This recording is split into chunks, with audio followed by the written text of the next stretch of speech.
अगर आपकी सुबह की शुरुआत चाय या कॉफी से होती है तो उसमें जो दूध आप डालते हैं वही दूध सुरक्षित ना हो तो क्या आप उसे पीना जारी रखेंगे? एक स्वतंत्र लैब टेस्टिंग प्लेटफॉर्म ट्रस्टिफाइड की हालिया रिपोर्ट ने इसी सवाल को चर्चा के केंद्र में ला दिया है। रिपोर्ट में दावा किया गया है कि देश के कुछ बड़े और भरोसेमंद ब्रांड अमूल, मदर डेयरी और कंट्री डिलाइट के दूध के सैंपल गुणवत्ता मानकों पर खरे नहीं उतरे। रिपोर्ट के अनुसार दूध की जांच टोटल प्लेट अकाउंट यानी टीपीसी और कॉलीफॉर्म बैक्टीरियो के आधार पर की गई। टीपीसी ये बताता है कि दूध के कुल बैक्टीरियो की मात्रा कितनी है, जबकि कॉलीफॉर्म की मौजूदगी साफ सफाई और संभावित संक्रमण का संकेत देती है। ट्रस्टिफाइड के दावे के मुताबिक मदर डेयरी के एक सैंपल में टीपीसी स्तर तय सीमा से कई गुना ज्यादा दर्ज किया गया। कंट्री डिलाइट के सैंपल में भी बैक्टीरिया की मात्रा सुरक्षा सीमा से ऊपर बताई गई।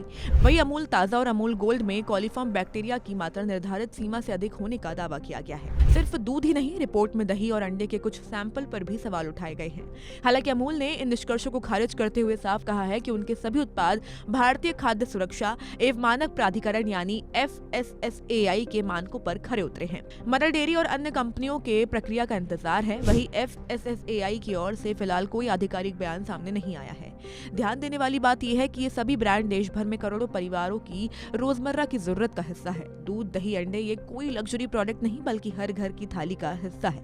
ऐसे में ये रिपोर्ट सिर्फ कंपनियों पर सवाल नहीं उठाती बल्कि खाद्य सुरक्षा व्यवस्था, निगरानी प्रणाली और जवाबदेही पर भी बहस छेड़ती है। अब सवाल यही है कि क्या इन दावों की स्वतंत्र जांच होगी, क्या उपभोक्ताओं को और पारदर्शिता मिलेगी? क्योंकि जब बात रोज की थाली की हो तो भरोसा उतना ही शुद्ध होना चाहिए जितना दूध। वही अब आपको बताते हैं कि दूषित दूध पीने से आखिर क्या होता है। दूषित दूध को बिना उबाले पीने से पेट संबंधी लक्षण जैसे पेट दर्द, दस्त, उल्टी, पेट फूलना या यहाँ तक कि फूड पॉइजनिंग भी हो सकती है। डॉक्टरों ने बताया है कि बच्चों, बुजुर्गों, गर्भवती महिलाओं और कम रोग प्रतिरोधक क्षमता वाले लोगों में इसका खतरा अधिक होता है। इसलिए दूषित भोजन के लगातार सेवन से आंतों का स्वास्थ्य भी प्रभावित हो सकता है।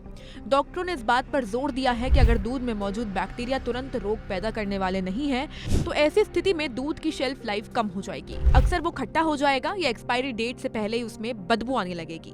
उन्होंने कहा कि दूध में बड़ी संख्या में बैक्टीरिया की मौजूदगी इस बात का संकेत है कि परिवहन, भंडारण और यहाँ तक कि दुकानों में भी दूध की स्थिति में सुधार की आवश्यकता है। उत्पादन से लेकर घर तक की डिलीवरी तक सभी चरणों में नियमित जांच, सुरक्षा मानकों पर पालन करने के लिए अनिवार्य है। Subscribe to One India and never miss an update. Download the One India app now.